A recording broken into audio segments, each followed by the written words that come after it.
8 a.m. on April 13th. Man, I was dreaming a lot. Okay, so I better get into it because quite a bit to explain. The first dream was fucking cool. Like, wow. It's gonna be difficult to explain. It was kind of like, I think the movie is called Flight of the Navigator, where like it's like a spaceship lands and opens up, and then this boy gets into it, and like he sits down and he can like fly the spaceship and stuff, and um, in the dream, it it wasn't really like well, I guess there was a spaceship. Oh, it's so difficult. In the dream, this like this interdimensional being that wasn't like an alien, like, you know, like one of the Greys or something. It didn't have like a humanoid or an animal form. It was made out of time fabric. um it like had the time fabric like enveloped this boy. I was in the body of a little boy in the dream. um and Oh yeah, before that there was like this discovery of it was a modern boy, but he was like um wrapped up like a mummy. And it was like he was like, when they discovered it, it was like an ancient mummy.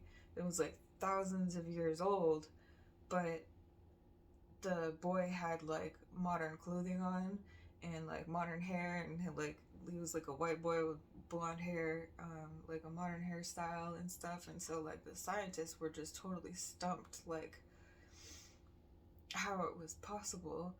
um so then this time fabric being like enveloped this boy, and and like they were going through like all these dimensions, and like it was like the time fabric was like shape shifting around the boy. So like there was like a spaceship at one point, but like the visuals that I had, I just like can't even describe. It was like so beautiful. um the things that the boy was seeing. And finally, like the time being brought the boy back. um but the boy like had fallen in love. And there was the time being didn't have like a gender or an age or anything like that, like, but the boy and this time being were in love. and and so the boy like went into like a state of just like total misery. And I'm gonna make sure. Okay, yeah, so then somehow like the boy like forced, like willed the time being to come back, like kind of like almost out of its control, because it was like no, you have to go back to your people, and you have to stay. And it like pulled the time being like out of the air and turned it into this like fabric, and I could see the fabric, and it was like translucent, like this rainbow material, and it started like wrapping it around itself, and trying to make a cocoon, and like holding it, and like trying to like force it to stay. And these people like found the boy like wrapped in this cocoon. And then of course they like remembered the mummy boy that they had found. And so like they had to like figure out how to like get the boy out of this cocoon. And I don't know how they did it, but they got him to like because he was starting to like petrify. And so they got him to like kind of start to like come out of it and move and stuff and let go, and the like time fabric like kind of, it was like wings, and then you know, they like let go of each other, and it was just like the whole thing was visually like so freaking beautiful, like going through space and dimensions and like all the colors and like oh my god, it was so cool. Yeah. It's really hard to describe, but that was like, I mean, I've had some like really freaking cool dreams in my life, but that one was like pretty high up there. And unfortunately, I can't describe everything that I saw. To like, it's just impossible for you to see it. So then after that dream, the next dream that I had, I was trying on this like this corset cage dress, and it was like it was like really, it was like 40-50 pound dress. It was like really heavy, and it was like came up, and it had all these like straps and stuff, and like a big cage skirt, and like the way that it was done was, I can't describe it. I'd have to like draw it or something, but it was like this really freaking cool dress. And then I woke up from that dream, and I went back to sleep, and I had a dream that I was like just like getting ready for bed, and so I went to take a shower, and like all these people kept like trying to come in the bathroom while I was taking a shower, and I was like, get the fuck out of here, I'm showering.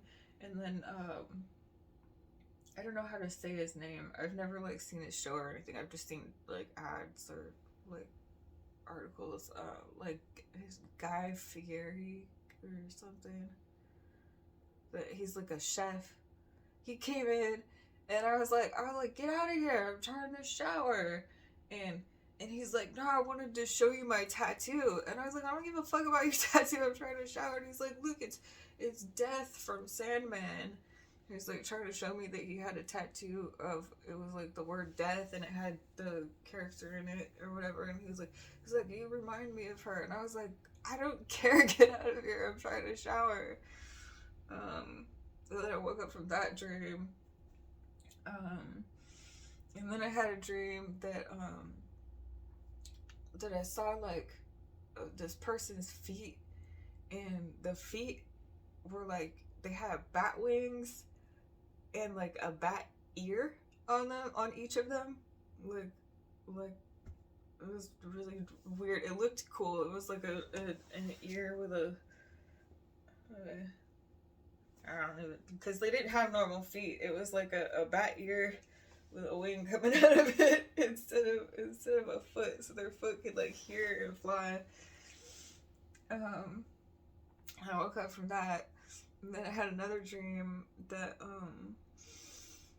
it was the guy in the dream was my ex-boyfriend, but in the dream, like I didn't know who he was, and we worked together, and he asked me out on a date.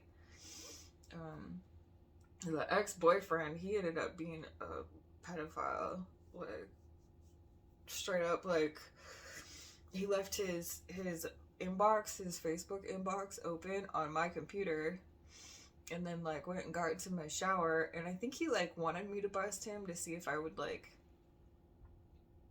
just accept it, because he was like a really hella attractive guy.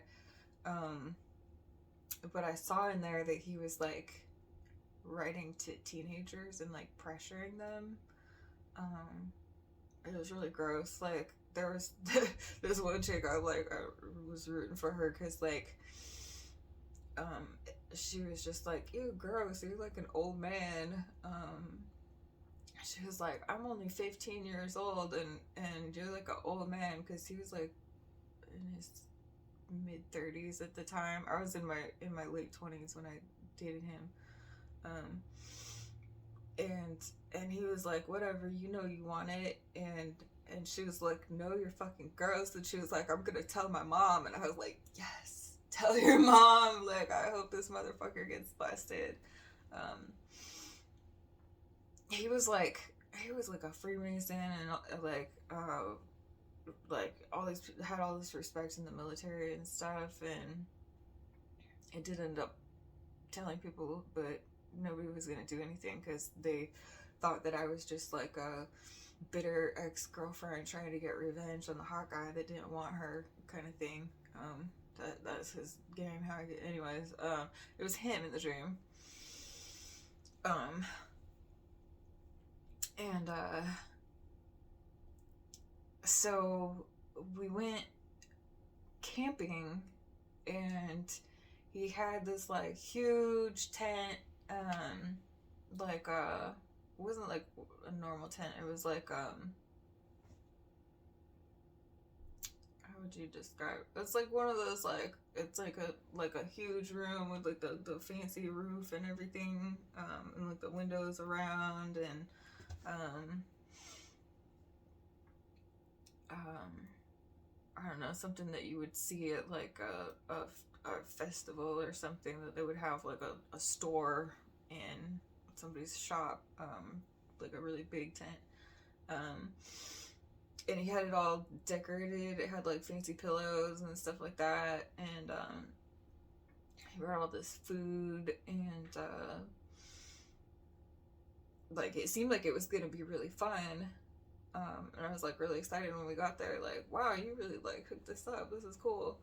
And then he just like, we were hanging out and eating, and then all of a sudden he was like, oh, I'm gonna be sick. And he ran outside and started puking, and I looked over, and like he had just like downed like half a bottle of tequila. Like I didn't even notice he had like downed half a bottle of tequila while we were sitting there talking. And like this guy, who was my ex, I took him on this like fancy date to Leavenworth with like a $300 hotel room and stuff, and I thought we were gonna have a really good time, and we went out to a bar, and the first thing he did was like, instead of like offering to help pay for anything on the date, he like bought a round for everyone in the bar. Like, I was like, why would you do that? That's stupid. You don't know any of these people. I was like, what the hell? Like, he was just a fucking douchebag. So yeah, he got really drunk, and then like the date was no fun, and so in the dream, it was the same thing. Like he got really drunk, and this like Native American guy showed up, and like later this Native American woman showed up, and they're like, we're gonna help you get out of this situation because this guy seems like he's really sketchy. Like we don't want him to like get violent or something. So they were like, they just like, the guy was like drunk and just kind of like useless, and they were like packing up all the shit into his truck, and like they're like, we're gonna pack up the shit and then we're gonna get you out of here, because they didn't want him there. Like he was like illegally camping or something, like wasn't supposed to be in that place in the first place. So yeah, the bad date. So that one kind of sucked. Like it seemed like it was gonna be cool at first, like because the way that the tent was set up and everything. But anyway, that first dream, that freaking the Flight of the Navigator dream, that was fucking cool. I like it when I have dreams like that. I better stop this video. I'm already at 14 minutes. Yeah, I want to go back to sleep because I'm like so tired, and I could definitely probably have more cool dreams, but like the bat ear wings and stuff, that dress, like that was pretty cool. Yeah, but I better get up because it's 8. Yep.